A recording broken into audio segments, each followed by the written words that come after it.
दोस्तों स्टडी 91 के YouTube channel में आप सभी का बहुत बहुत स्वागत है। दोस्तों आज आप सभी के समक्ष मैं लेकर हाजिर हूँ भारतीय संविधान की अगली क्लास को लेकर के, जिसमें आज हम चर्चा करेंगे अपने 178वें लेक्चर के बारे में। जी हाँ दोस्तों, देखिए इसके पहले इसी सीरीज में 150 लेक्चर में आपको क्या दिया गया, तो इतिहास पढ़ाया गया, विस्तार से चर्चा किया। आज तक पूरे यूट्यूब पे या कहीं भी पेड क्लास भी आप ज्वाइन करेंगे तो इतिहास किसी ने 150 लेक्चर में नहीं पढ़ाया जो हमने यूट्यूब पर दिया। ठीक है, 151 नंबर से आगे की जो सीरीज है दोस्तों, ये भारतीय संविधान से संबंधित है। एक एक टॉपिक पर चर्चा कर रहे हैं, कहीं कुछ छूट नहीं रहा। बहुत अच्छी क्लास चल रही है। जिन बच्चों ने शुरुआत से देखा होगा उनकी तैयारी तो गजब की हो गई होगी। आज भारतीय संविधान की 28वीं क्लास है। ठीक है, क्योंकि 51 से है तो 28वीं क्लास है। आज की क्लास अगर आपने देखा ना तो 5311 से लेकर के 5340 वे प्रश्न पर दोस्तों हम चर्चा करने चल रहे हैं, यानी धीरे धीरे 5500 प्रश्न की तरफ हम बढ़ रहे हैं। ठीक है, ऐसे बहुत सारे सवाल हैं जो आपसे आपकी परीक्षा में पूछे जाते हैं। मैं अभी भी पूछ दूं तो बहुत सारे बच्चे बता नहीं पाएंगे। ठीक है, लेकिन फिर भी आप देखिए, एग्जांपल दे दे रहा हूं दोस्तों। इसे लिखता है कि धन विधेयक के संबंध में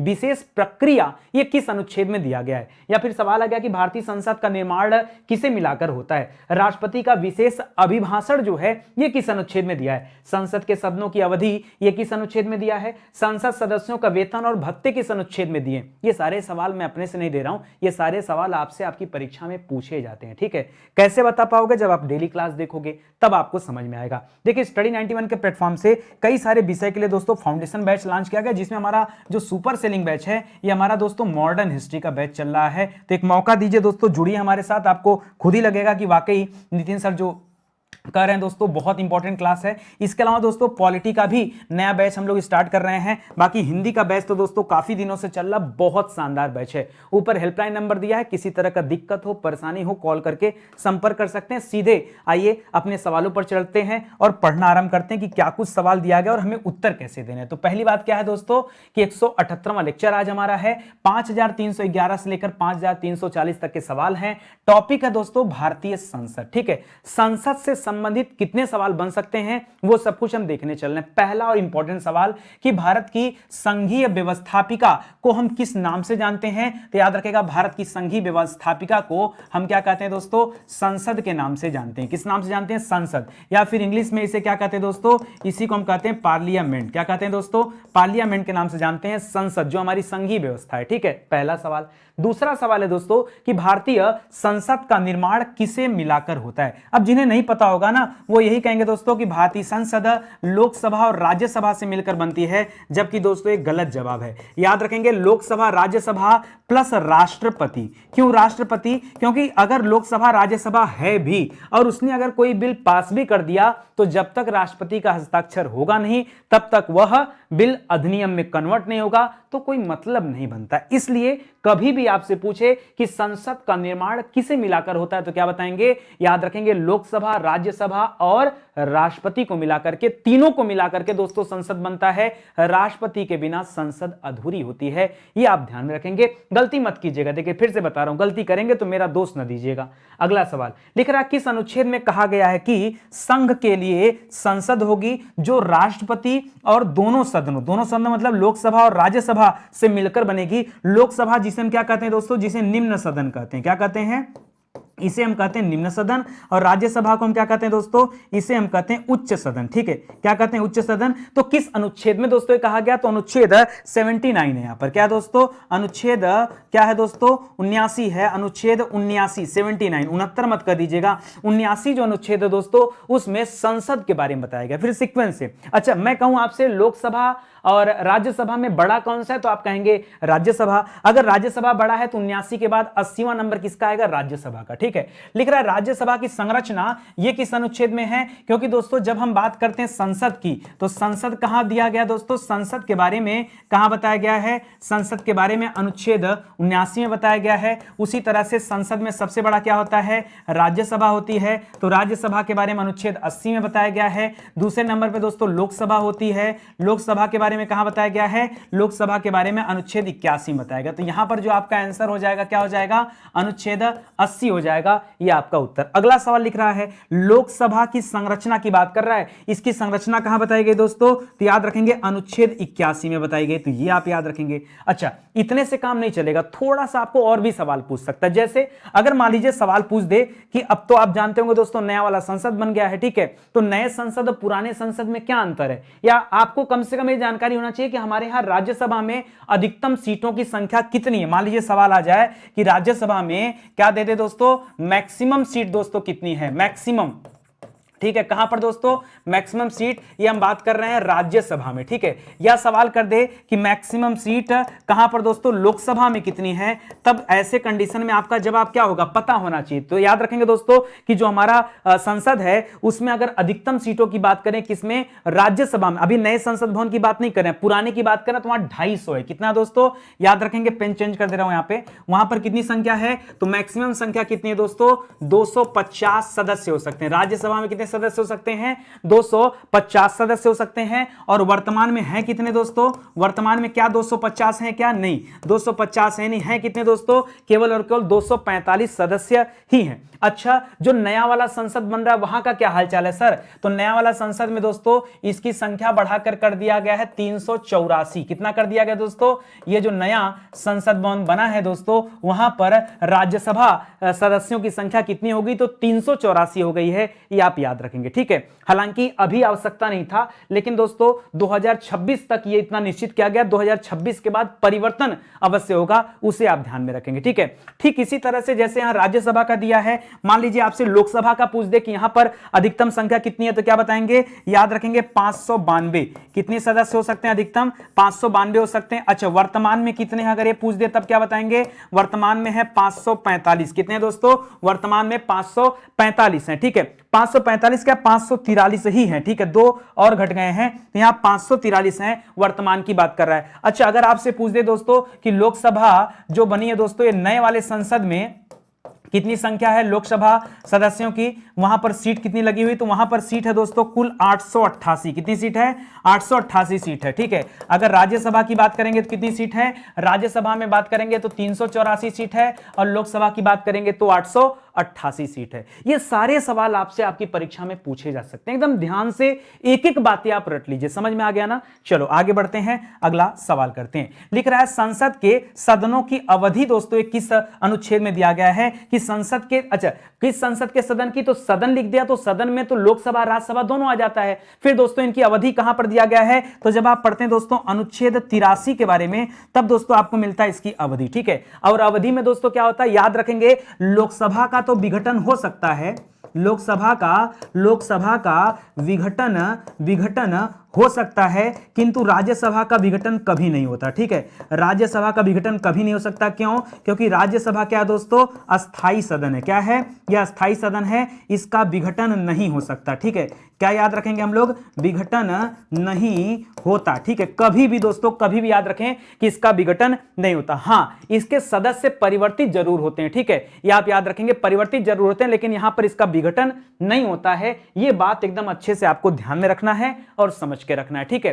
अगला सवाल लिख रहा है संसद की सदस्यता के लिए अर्हता ये किस अनुच्छेद में दिया गया है, तो संसद का अगर आपको सदस्य बनना है तो हो सकता है कि आपका मन हो कि हम राज्यसभा का सदस्य बनना चाहते हैं, या हो सकता है कि आपके मन में हो कि हम लोकसभा का सदस्य बनना चाहते हैं, ठीक है। तो दो बातें हो सकती है आपके मन में। अगर राज्यसभा का सदस्य बनना चाहते हैं तो क्या पूछ रहा है, सदस्यता के लिए यहां पर अगर उम्र की बात कर दें दोस्तों तो 30 वर्ष होना चाहिए, यहां पर उम्र कितना होना चाहिए, 25 वर्ष होना चाहिए, जो मुख्य रूप से बात है, ठीक है। बाकी भारत का नागरिक होना चाहिए, लाभ के पद पर नहीं होना चाहिए, सब बातें हैं। लेकिन दोस्तों अगर उम्र की बात करें तो लोकसभा के लिए उम्र है 25 साल, राज्यसभा के लिए उम्र कितनी है, 30 साल। आपसे क्या पूछ रहा है कि संसद की सदस्यता के लिए अर्हता दोस्तों कहां बताया गया है, तो अर्हता के बारे में बताया गया है अनुच्छेद 84 में। कहां बताया गया दोस्तों, अनुच्छेद 84 में बताया गया कि किस तरह से हम, किस प्रकार की अर्हता होगी कि संसद के सदस्यों के लिए उनका चुनाव हो सकता है, उनकी योग्यता सीधे सीधे बताएं तो यहां क्या बताया गया दोस्तों,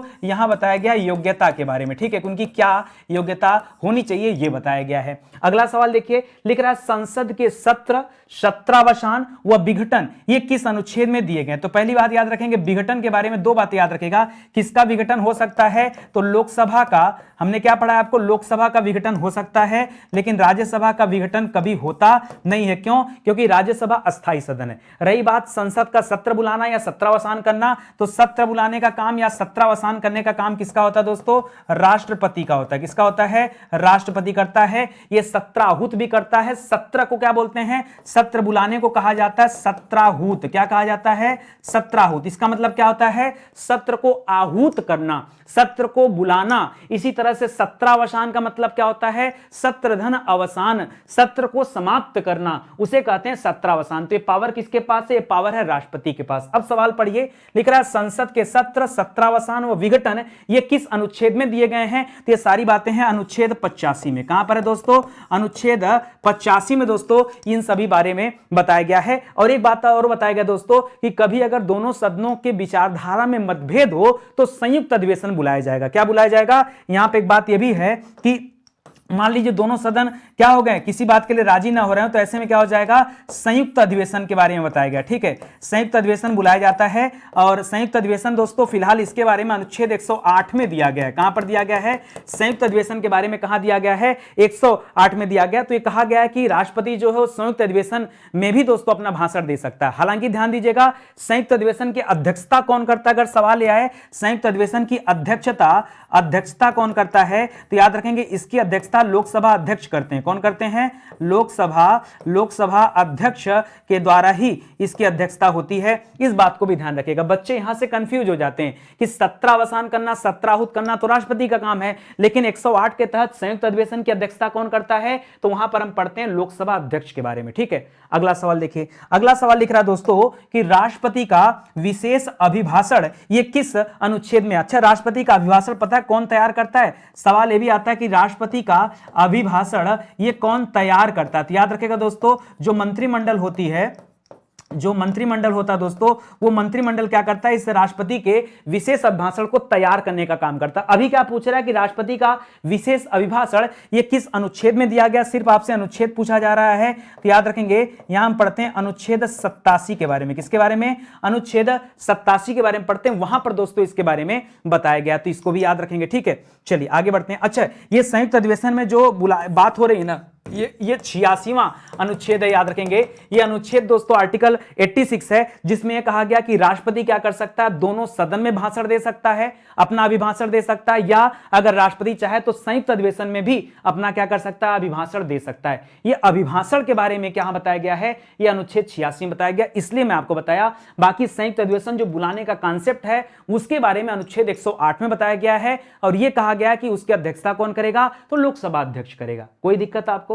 थोड़ा सा आज मैं ज्यादा स्पीड में चल रहा हूं क्या? मुझे ऐसा महसूस हो रहा है। ठीक है, चलिए कोई बात नहीं। लिख रहा है कि सदनों में अभिभाषण का और उनको संदेश भेजने का राष्ट्रपति का अधिकार यह किस अनुच्छेद में दिया गया है? ठीक है, अभी हमने पढ़ा दोस्तों कि राष्ट्रपति क्या कर सकता है। हमने अभी पीछे पढ़ा कि अनुच्छेद 86 कहता है कि राष्ट्रपति की अगर इच्छा हो, अगर राष्ट्रपति की इच्छा हो तो दोनों सदन में अलग अलग, चाहे लोकसभा में अपना अभिभाषण दे सकता है या राज्यसभा में अपना अभिभाषण दे सकता है, या उसकी इच्छा है तो वह संयुक्त अधिवेशन जो होता है वहां भी अपना अभिभाषण दे सकता है। यह बात कहां बताई गई है? यह बात बताई गई है अनुच्छेद 86 में। कहां बताई गई है? यह सवाल ऐसे ही आता है। अगला सवाल पढ़िए, लिख रहा है सदनों के बारे में। सदनों मतलब दोनों सदनों की बात हो रही है। सदनों के बारे में मंत्रियों और महान्यायवादी के अधिकार। जी हां दोस्तों, मंत्रियों और महान्यायवादी के अधिकार ये दोस्तों किस अनुच्छेद में दिए गए हैं? तो ये अनुच्छेद 88 है। ठीक है, 88 है ना? ठीक है, अनुच्छेद 88। कैसे याद रखेंगे दोस्तों? तो एक 8 का मतलब मंत्री और दूसरे 8 का मतलब महान्यायवादी। इसी तरह से मैंने याद रखा कि मंत्री और महान्यायवादी दोनों की बातें हो रही है। इन दोनों के बारे में यहां बताया गया कि सदन में कहा गया कि मंत्री और महान्यायवादी के जो अधिकार हैं उनके बारे में उल्लेख यहां किया गया है।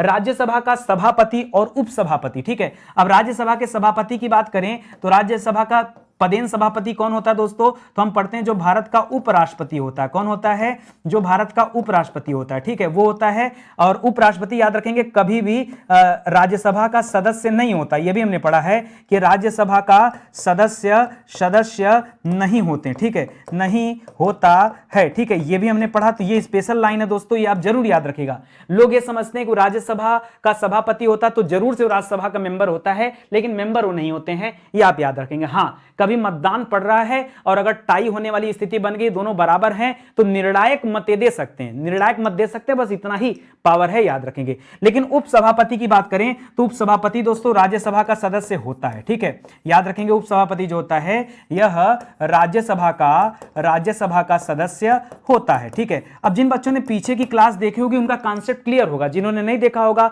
भाई उनकी बात ही नहीं है, ठीक है। तो ये किस अनुच्छेद में बताया गया दोस्तों? अनुच्छेद 89 याद रखेगा, अनुच्छेद 89 है, जहां पर किसके बारे में बताया गया है? याद रखेंगे सभापति और उपसभापति के संदर्भ में यहां बातें की गई कि राज्यसभा का सभापति उपसभापति के बारे में यहां प्रावधान किया गया है।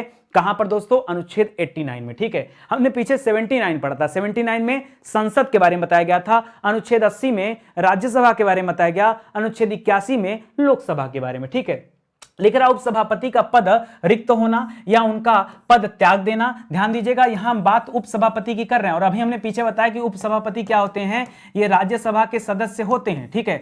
राज्यसभा के सदस्य होते हैं, हमने ही पढ़ा ना, तो इसको याद रखेंगे। लिख रहा है इनका पद रिक्त होना, पद त्याग करना या पद से हटाया जाना दोस्तों, ये किस अनुच्छेद में दिया गया है? तो इन सभी बारों में दोस्तों कौन बताता है? लाइन से पढ़ते चलेंगे तो अनुच्छेद 90 मिलेगा, ठीक है। अनुच्छेद 90 इस बारे में प्रावधान करता है। इसी जिस तरह से राज्यसभा का सभापति और उपसभापति होता है, उसी तरह से लोकसभा में दोस्तों लोकसभा अध्यक्ष होते हैं और लोकसभा उपाध्यक्ष होते हैं। लिख रहा है अध्यक्ष उपाध्यक्ष के बारे में कहां बताया गया? तो याद रखेंगे जिस तरह से सभापति और उपसभापति, सभापति एवं उप सभापति, ठीक है। और ये किसकी बात करें दोस्तों? राज्यसभा की बात करें, ठीक है। राज्यसभा के सभापति और उप सभापति के बारे में दोस्तों कहां बताया गया था? तो हमने पीछे पढ़ा कि उनके बारे में अनुच्छेद 89 में बताया गया था, यही पढ़ा ना। उसी तरह से लोकसभा अध्यक्ष और लोकसभा उपाध्यक्ष के बारे में दोस्तों कहां बताया गया है? तो याद रखेंगे अनुच्छेद 93 में बताया गया। कहां पर दोस्तों? अनुच्छेद 93 में इनके बारे में बताया गया। किसके बारे में? लोकसभा अध्यक्ष और उपाध्यक्ष का प्रावधान यहां पर किया गया है। लिख रहा अध्यक्ष और उपाध्यक्ष का पद रिक्त होना, मान लीजिए इन दोनों में से किसी का पद रिक्त होता है, पद त्याग होता है, पद से हटाया जाता है, तो ये सारी बातें कहां रखी गई हैं? वहां 93 था, यहां सीक्वेंस से आ जाइए अनुच्छेद 94 की बात करिए, ठीक है। देखिए सब अनुच्छेद आपको नहीं पढ़ना है, ठीक है। जो इंपॉर्टेंट है, जहां से सवाल बन सकता है, मैंने केवल उसे ही कवर करने का प्रयास किया, वरना अगर संविधान की बात करेंगे तो 395 अनुच्छेद है और सब आपको नहीं पढ़ना, क्योंकि सभी से संबंधित सवाल नहीं आते। जो जरूरी है हम वो चर्चा करते चल रहे हैं और उतना ही अगर आपको याद हो जाए तो अपने आप में बड़ी बात है। देखिए स्टडी 91 के प्लेटफॉर्म से कई सारी किताबें आई, केवल इतनी किताब नहीं है, आप चेक करते रहिए, बहुत सारी किताबें आई। हमारा हेल्पलाइन नंबर है, किताबें ऑनलाइन ऑफलाइन सब अवेलेबल हैं, आप हमारे वेबसाइट से ले सकते हैं बिना किसी डिलीवरी चार्ज का। अगर आपको कैश ऑन डिलीवरी चाहिए तो फ्लिपकार्ट है, मीशो है, अमेजन है, आप वहां से भी किताबें ले सकते हैं, ठीक है। चलिए सीधे काम की बात करते हैं और आगे पढ़ते हैं कि क्या सवाल दिया है। लिख रहा है सभापति। देखिए जैसे ही सभापति या उपसभापति की बात करें ना, आपके दिमाग में आ जाना चाहिए कि बात राज्यसभा की हो रही है। किसकी बात हो रही है? बात राज्यसभा की हो रही है। लिख रहा है सभापति, यानी सभापति होता कौन है? उपराष्ट्रपति। सभापति कौन होता है दोस्तों? हमने आपको पढ़ा है ना कि पदेन सभापति कौन होता है? तो याद रखें दोस्तों, पदेन सभापति होते हैं उपराष्ट्रपति, ठीक है। उपराष्ट्रपति जो होते हैं दोस्तों वो राज्यसभा के क्या होते हैं? पदेन सभापति होते हैं, ठीक है। चलिए आगे क्या लिख रहा है कि सभापति और उपसभापति तथा अध्यक्ष और उपाध्यक्ष के वेतन और भत्ते, ये दोस्तों सारी कहां बताए गए हैं? तो सबके वेतन भत्ते, दोनों में दोनों जो बड़े बड़े लोग हैं पद पर बैठे हुए, उनके भत्तों के बारे में दोस्तों अनुच्छेद 97 बताता है। कौन सा बताता है? अनुच्छेद 97। कैसे याद रखेंगे? 7 से पकड़िएगा, सप्ताह के 7 दिन और 7 दिन दोस्तों वेतन बढ़ता है। किसको किसको? दोनों बड़े पद, चाहे अगर राज्यसभा की बात करेंगे तो सभापति उपसभापति की बात करेंगे, लोकसभा की बात करेंगे तो लोकसभा अध्यक्ष और लोकसभा उपाध्यक्ष की बात करेंगे, ठीक है। लिख रहा है संसद द्वारा शपथ या प्रतिज्ञान, ठीक है। किनके शपथ और प्रतिज्ञान? अपने सदस्यों के, ठीक है। यहां सदस्यों मतलब सीधे सीधे किसकी बात हो रही है? यहां संसद सदस्यों की बात हो रही है, ठीक है। संसद सदस्यों की बात हो रही, संसद के सदस्यों की बात हो रही है। कर उनके शपथ या प्रतिज्ञान के बारे में दोस्तों किस अनुच्छेद में बताया गया है? तो याद रखेगा अनुच्छेद 99 है, ठीक है। कौन सा अनुच्छेद है? एकदम सीक्वेंस से पढ़ते चलिए। अनुच्छेद 99 में शपथ के बारे में बताया गया है। लिख रहा है सदनों में मतदान रिक्तियां के होते हुए भी सदनों की कार्य करने की शक्ति और गणपूर्ति, गणपूर्ति पता किसे कहते हैं? इंग्लिश में गणपूर्ति को कहते हैं कोरम। क्या कहते हैं दोस्तों? कोरम। और कोरम माने होता है, मैं आपको अपने भाषा में बता दूं, नहीं समझ पाएंगे ऐसे, दोस्तों पहले क्या होता था, जब हम लोग कभी स्कूल जाते थे, मान लीजिए हमारे स्कूल में एक क्लास में अगर 50 बच्चे थे, ठीक है, तो एक होता था कि मान लीजिए 50 में से किसी दिन खूब बारिश हुआ और बच्चे स्कूल नहीं आ पाए और 5 ही बच्चे स्कूल आए, ठीक है, केवल कितने बच्चे पहुंचे, जैसे तैसे करके 5 बच्चे आए। तो उस दिन टीचर कुछ पढ़ाते नहीं थे कि देखो आज तो बच्चे आए नहीं है, नया चैप्टर पढ़ा देंगे तो फिर से पढ़ाना पड़ेगा, तो आज आप लोग क्या करो, होमवर्क कर लो, कुछ और काम कर लो, अपना गृहकार्य पूरा कर लो, मतलब कुछ भी कर लो, ठीक है, लेकिन नया चैप्टर आपको नहीं पढ़ाया जाता था। क्यों? क्योंकि संख्या कम होती थी। लेकिन अगर उसी क्लास में मान लो 20 लोग पहुंचे हैं, 30 लोग अब्सेंट हैं, तो दोस्तों टीचर एक कोरम देखता था कि कम से कम 20 बच्चे आए होंगे तो हम उनको क्या कर देंगे, क्लास पढ़ा देंगे, जो नहीं आएंगे उनकी जिम्मेदारी है, ठीक है। तो कोरम माने क्या होता है कि कितने सदस्य वहां पहुंच जाएं कि क्या हो सकता है, संसद की कार्यवाही चले, उसी को हम कहते हैं कोरम। तो जनरली दोस्तों सदस्य संख्या का 1/10 कोरम माना जाता है। कोरम कितना माना जाता है? 1/10 किसका दोस्तों? समस्त सदस्य संख्या का, ठीक है, समस्त सदस्य संख्या का 1/10 क्या माना जाता है? कोरम माना जाता है। इसको याद रखेंगे। तो लिख रहा है कि सदनों में अगर मतदान की बात आ जाए, रिक्तियों की बात आ जाए या फिर उनके कार्यवाही की बात आ जाए, तो दोस्तों ये सारी बातें दोस्तों अनुच्छेद 100 में बताया गया। किसमें बताया गया है? अनुच्छेद 100 जो है दोस्तों, उसमें सारी बातें की गई। मेरी बातें समझ गए अच्छे से ना? देखो हम अपनी भाषा में समझाते हैं, ठीक है, अगर हम इसी की भाषा में समझाएंगे ना संविधान को, तो आप समझ नहीं पाएंगे, बहुत कंफ्यूजन होगा, ठीक है। तो बेहतर यही है कि हर चीज को हम अपने भाषा में समझें ताकि आसानी से चीजें याद हो जाएं। लिख रहा है संसद के किसी सदन का सदस्य चुने जाने के लिए आवश्यक निरअर्हताएं ये किस अनुच्छेद में दी गई हैं? मान लीजिए संसद के किसी भी सदन का सदस्य अगर चुना जाना है, तो दोस्तों उसमें निरअर्हताएं कहां बताई गई हैं? तो अनुच्छेद 102 में बताई गई। कहां बताई गई दोस्तों? अनुच्छेद 102 में। लिख रहा है संसद सदस्यों के वेतन और भत्ते, दोस्तों ये किस अनुच्छेद में बताएंगे? तो वेतन भत्ते तो अभी हम बात कर चुके हैं, लेकिन दोबारा दोस्तों कुछ चर्चाएं और हुई हैं, ये अनुच्छेद 106 में हुआ है। अब दोस्तों आप कहेंगे सर पीछे भी तो हमने वेतन भत्ता पढ़ा, गलत आपको याद आ रहा है। एक्चुअली में पीछे जो हमने पढ़ा ना, वो सभापति, उपसभापति, लोकसभा अध्यक्ष और लोकसभा उपाध्यक्ष की बातें हम लोग किए थे। आइए मैं आपको दिखा देता हूं, ठीक है, कंफ्यूज मत होइए, मैं आपको दिखा दे रहा हूं, ठीक है। तो यहां क्या लिखा है? सभापति, उपसभापति, अध्यक्ष और उपाध्यक्ष के इनके वेतन और भत्ते थे, ना कि सदस्यों के थे। और यहां अनुच्छेद 97 हम लोग पढ़े थे, जब मैंने कहा था सप्ताह के 7 दिन पैसा ही पैसा, ठीक है, तो ये पढ़ा था। और अभी दोस्तों हम लोग क्या पढ़ रहे हैं? अभी हम लोग वहां के सदस्यों के बारे में पढ़ रहे हैं कि सदस्यों का वेतन भत्ते। तो संसद के सदस्यों की बात करें दोस्तों, तो यहां पर हम लोग राज्यसभा की बात भी करेंगे और यहां लोकसभा की बात भी करेंगे, क्योंकि संसद का नाम आते लोकसभा राज्यसभा दोनों की चर्चा यहां हो जाएगी। और उनके वेतन भत्तों के बारे में अनुच्छेद 106 में बताया गया है। लिख रहा है कुछ दशाओं में दोनों सदनों की संयुक्त बैठक के बारे में दोस्तों प्रावधान कहां किया गया है? तो पीछे भी मैंने आपको बताया था अनुच्छेद 108 में। कहां पर किया गया है? अनुच्छेद 108 दोस्तों इस संयुक्त बैठक के बारे में बताता है। और राष्ट्रपति चाहे तो संयुक्त बैठक में अपना अभिभाषण दे सकता है कि नहीं? दे सकता है, ये बताया गया। एक चीज और दोस्तों, इस संयुक्त अधिवेशन की दोस्तों अध्यक्षता कौन करता है? ये बार बार ये सवाल आता है, इसकी अध्यक्षता दोस्तों कौन करता है? तो याद रखेंगे इसकी अध्यक्षता करता है लोकसभा अध्यक्ष। कौन करता है दोस्तों? लोकसभा अध्यक्ष के द्वारा दोस्तों इसकी अध्यक्षता की जाती है। यह सवाल विशेष रूप से अपने दिमाग में डाल के रखेंगे, क्योंकि कई बार आपसे आपकी परीक्षा में पूछा गया है। अगला सवाल लिख रहा है दोस्तों, धन विधेयक के संबंध में विशेष प्रक्रिया ये किस अनुच्छेद में दी गई? देखिए दो अलग अलग सवाल हैं। धन विधेयक के बारे में कहां बताया गया है और धन विधेयक के संबंध में विशेष प्रक्रिया कहां बताई गई है? तो पहले मैं बता दूं आपको, एक सवाल ये आता है कि कोई विधेयक धन विधेयक है अथवा नहीं है, इसका निर्णय कौन करेगा? सुनिए क्या आता है सवाल, कि कोई विधेयक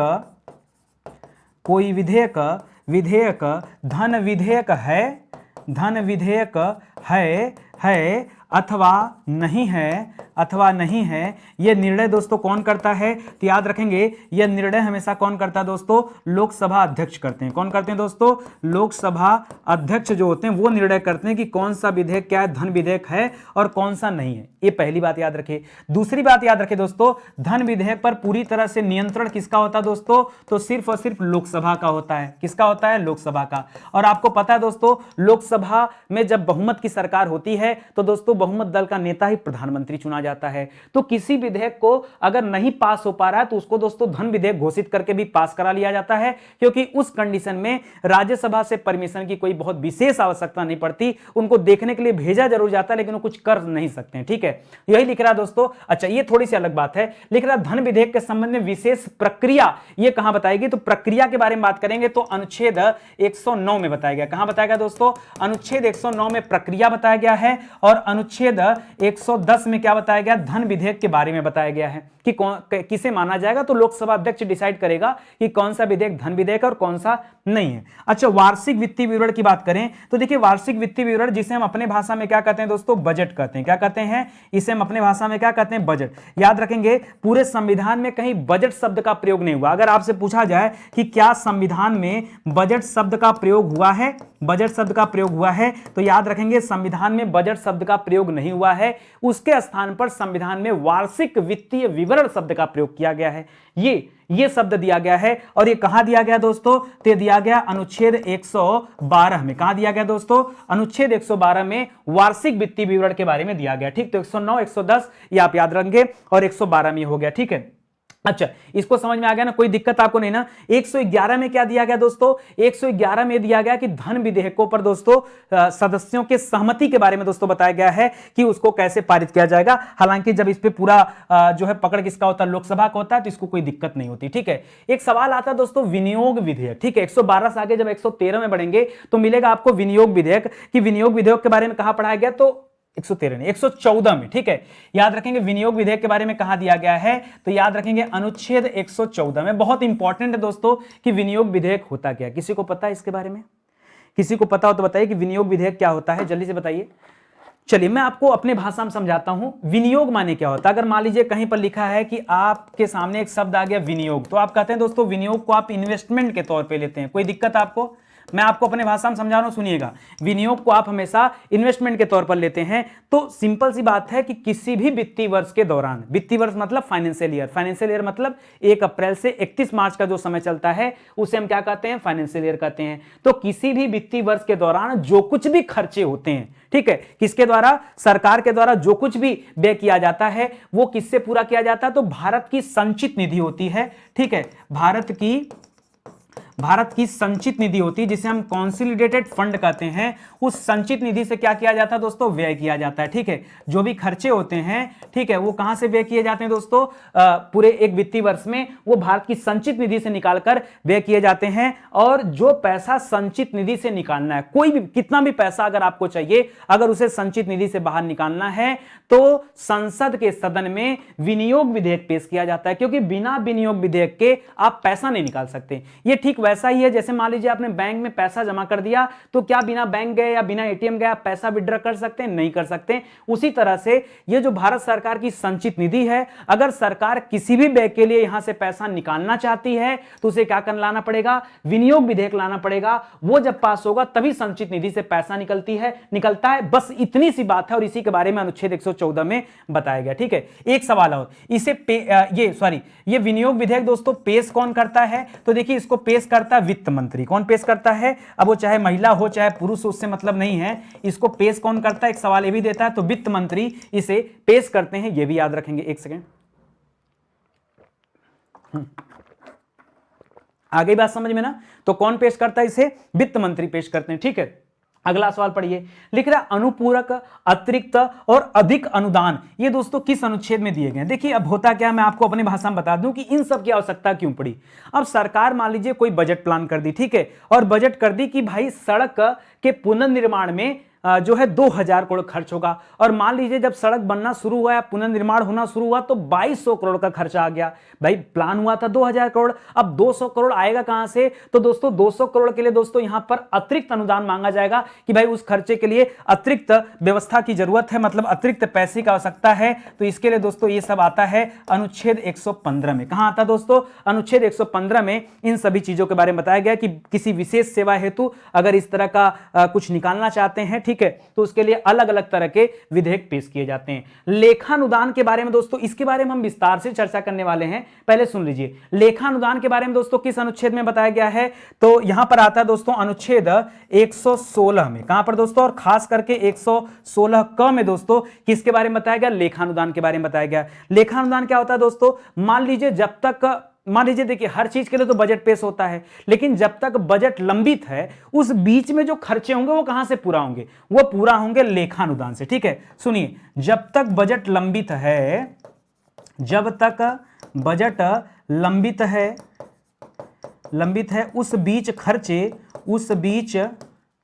उस बीच खर्चे दोस्तों कहां से पूरा होंगे, तो उस बीच खर्चे दोस्तों लेखानुदान दिया जाता है, उससे दोस्तों ये पूरे होते हैं। इसको भी याद रखेंगे। ठीक है, बस ऐसे चीजें समझते जाइए। यहां तो आप समझ गए थे ना, यहां देखिए अनुपूरक होता है, अतिरिक्त होता है, अधिक अनुदान होता है। ये सब किस लिए जरूरत होती है कि बजट में जो पहले से प्लान कर लिया था, जब खर्चे उससे ज्यादा हो जाते, कम हो जाते हैं या और जरूरत पड़ते हैं किसी अन्य काम के लिए, तब इस तरह के जो है विधेयक पेश किए जाते हैं। ठीक है, लिख रहा वित्त विधेयकों के बारे में विशेष उपबंध ये किस अनुच्छेद में दिया गया। देखिए धन विधेयक अलग था, धन विधेयक अलग था। धन विधेयक के बारे में हमने कहा कि कोई विधेयक धन विधेयक है अथवा नहीं है, इसका निर्णय लोकसभा अध्यक्ष करता है। ठीक है, लेकिन दोस्तों यहां सवाल अलग है। यहां वित्त विधेयकों के बारे में विशेष उपबंध के बारे में पूछ रहा है, और इसके जो विशेष उपबंध हैं ये अनुच्छेद 114 में बताए गए। कहां बताए गए दोस्तों, अनुच्छेद 114 में, नहीं, अनुच्छेद 114 करें, 14 में तो विनियोग विधेयक के बारे में बताया गया। ठीक है, 14 में किसके बारे में बताया गया, 14 में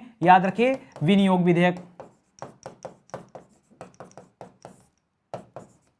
बहुत ध्यान से पढ़िएगा, विनियोग विधेयक किसके में बताया गया दोस्तों, अनुच्छेद 114 में किसके बारे में बताया गया है, विनियोग विधेयक। अभी हमसे जो पूछ रहा है दोस्तों वित्त विधेयक के बारे में पूछ रहा है, और वित्त विधेयक है अनुच्छेद 15, 16, 17 में आ जाएगा। ठीक है, अनुच्छेद कितने में आ जाएगा, अनुच्छेद 117 में किसके बारे में बताया गया, वित्त विधेयक के बारे में बताया गया है। लिख रहा है कि न्यायालयों द्वारा संसद की कार्यवाहियों की जांच न किए जाना, यह बड़ा गजब का सवाल है। सुनिए, कहा गया संसद कोई कार्यवाही करे, चाहे अच्छा हो चाहे खराब हो, लेकिन न्यायालय उसकी जांच नहीं कर सकता।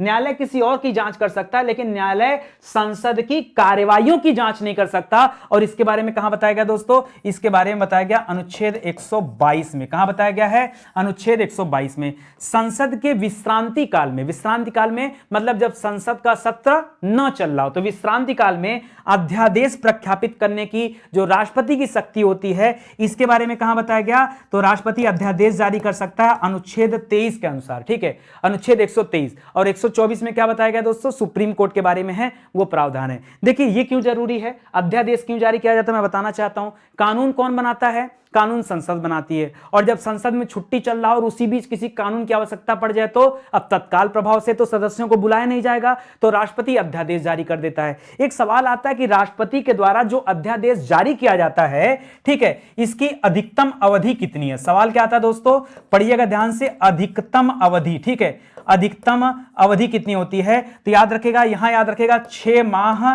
धन 6 सप्ताह, दोनों याद रखेगा। अब आप कहेंगे सर किताबों में तो हमने 6 माह पढ़ा है, फिर आप 6 माह 6 सप्ताह क्यों बता रहे हैं। सुनिए मैं बताना चाहता हूं, जरा ध्यान से पढ़िएगा। ठीक है, यहां पर आइए, मैं आपको डेट देता हूं।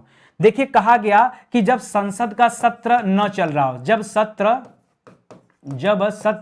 न चल रहा हो, जब सत्र न चल रहा हो, तभी दोस्तों क्या हो सकता है, तभी अध्यादेश जारी हो सकता है। पॉइंट 1 आपको समझ में आ रहा है ना। अब देखिए, और एक चीज और याद रखेगा, यह कहा गया कि संसद के 2 सत्रों के मध्य, ठीक है, क्या कहा गया दोस्तों, सुनिए ध्यान से मेरी बात, तभी मैं साबित कर पाऊंगा। ठीक है, संसद के 2 सत्रों के मध्य,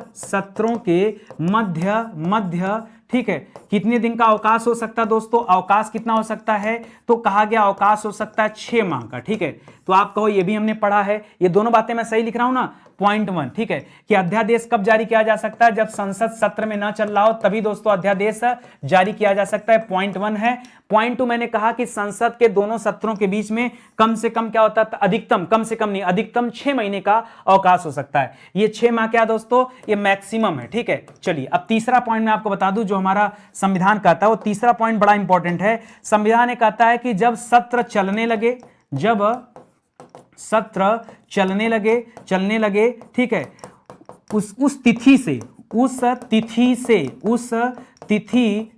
ठीक है, 6 सप्ताह के भीतर, 6 सप्ताह के भीतर, ठीक है, भीतर क्या हो जाना चाहिए, कानून बन जाना चाहिए, कानून बन जाना चाहिए। मैं किस सेगमेंट में बात कर रहा हूं दोस्तों, मैं बात कर रहा हूं जब राष्ट्रपति का जो अध्यादेश जारी किया गया है वो किसी न किसी कानून की आवश्यकता को ध्यान में रखते हुए जारी किया गया होगा।